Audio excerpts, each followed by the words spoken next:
Good morning, candidates. This is for Federal Bank FCCE interview. A look at some of the biggest bank fraud cases that India in a decade. Vijay Mallya fraud case, PNB scam, and ABG shipyard fraud case are some of the biggest scams that have hit in the past few years.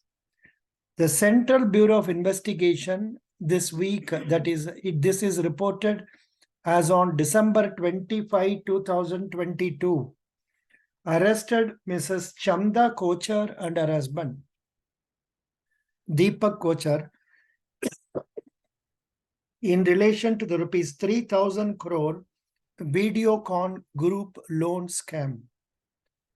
There were several other people also booked in the case under the relevant sections of the IPC related criminal conspiracy and provisions of the Prevention of Corruption Act.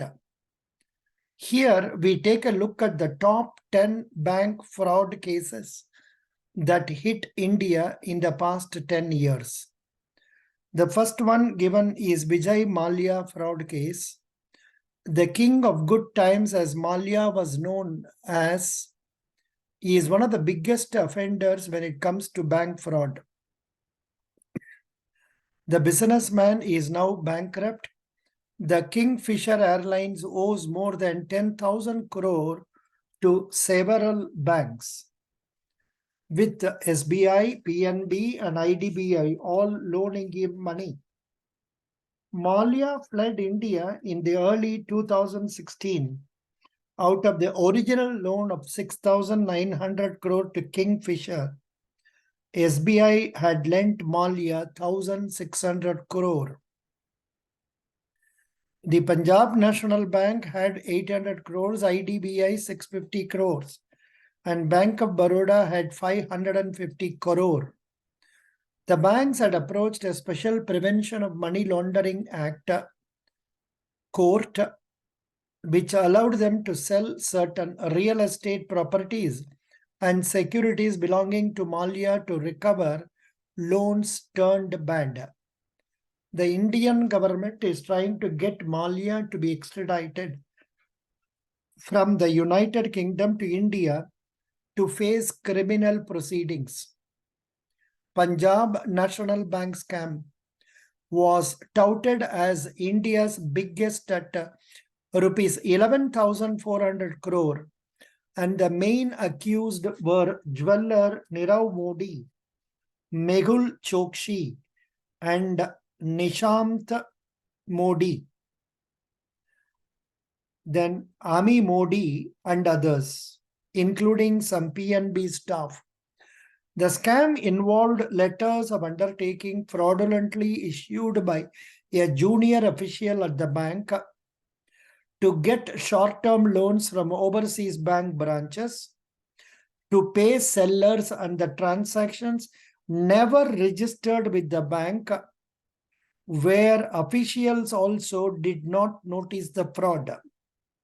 A CBI probe exposed the scam where the accused defrauded 30 Indian banks' foreign branches.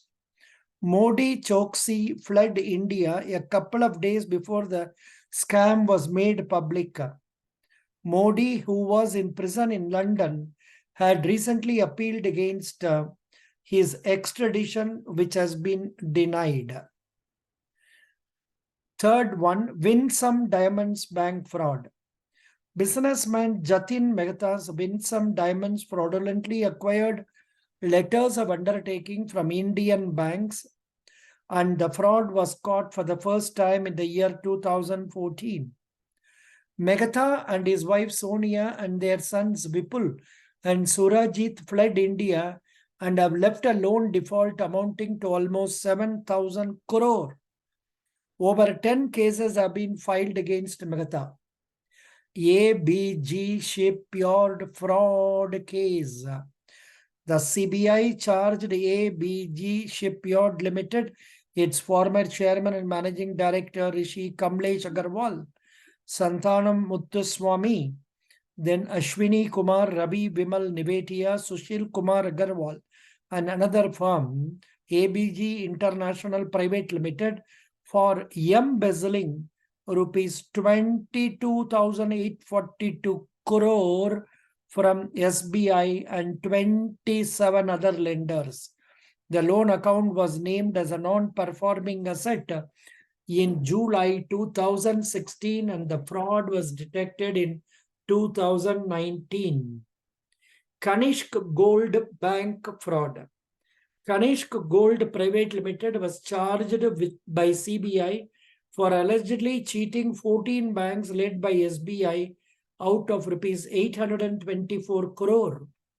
The owners have been accused of taking huge loans for business and were detrimental to the bank's rights and interests, the lawsuit said, according to the media reports. Enforcement Directorate in Chennai froze properties worth 48 crore of Kanishk Gold Private Limited under the PMLA. SBI has said security to cover the loss due to the fraud is around rupees 156 crore. Andhra Bank fraud. Gujarat-based pharma company Sterling Biotech Limited was involved in the Andhra Bank fraud case, as 4 directors of the company were named defaulters in the 8,100 crore bank scam. Nitin Sandesara, Chetan Sandesara, Dipti Sandesara, and Hitesh Kumar Narendra Boy Patel were designated fugitives in the scam. The company has been accused of acquiring over 5,000 crore in loans from a consortium led by Andhra Bank, which has since become non-performing asset. Rotomac pen scam. Rotomac Global Private Limited of Kanpur, its promoter Vikram Kothari and other directors were charged by the CBI of allegedly defrauding lenders of 750.54 crore. The company has a total outstanding of rupees 2,919 crore against a consortium of 7 banks led by Bank of India. The bank had been providing the company with loans from 2002 and in 2015, the account was labeled as a non-performing asset. Kothari passed away early 2022 after an accident at home. He was arrested in connection with the case in 2018 and spent 2 years in jail, after which he was granted bail on health grounds. Rotomac is that pen, it was very famous pen, like we are having Reynolds and other pens. Videocon case fraud. FIR was filed against former ICICI Bank CEO Chanda Kochar, her husband Deepak Kochar, and Videocon Group MD Venugopal Doot for allegedly irregularities in loans the bank to the group back in 2012. The case pertains to the time when Kochar was the CEO and ICICI had loaned rupees 3,250 crore to Doot's Videocon Group. A whistleblower who owned shares in both the bank and the group claimed that the loan to Videocon was influenced by Kochar in exchange for a deal in New Power Renewables and Supreme Energy, a clean energy firm managed by Kochar's husband. So these are the cases that have come. Candidates appearing for, say, Central Bank of India, Scale 3, Scale 4, and also candidates appearing for Federal Bank as FCCE interview. Please go through this. And in fact, you can also see some of the links they have given that may also help you get to know about the frauds, because that is one of the important things under FCCE. But if you answer the questions relating to general banking like deposits, advances, digital products, etc., mostly they may not go much into the details of this, frauds. However, there can be questions regarding compliance and also the crimes that are being generated normally. Thank you. Best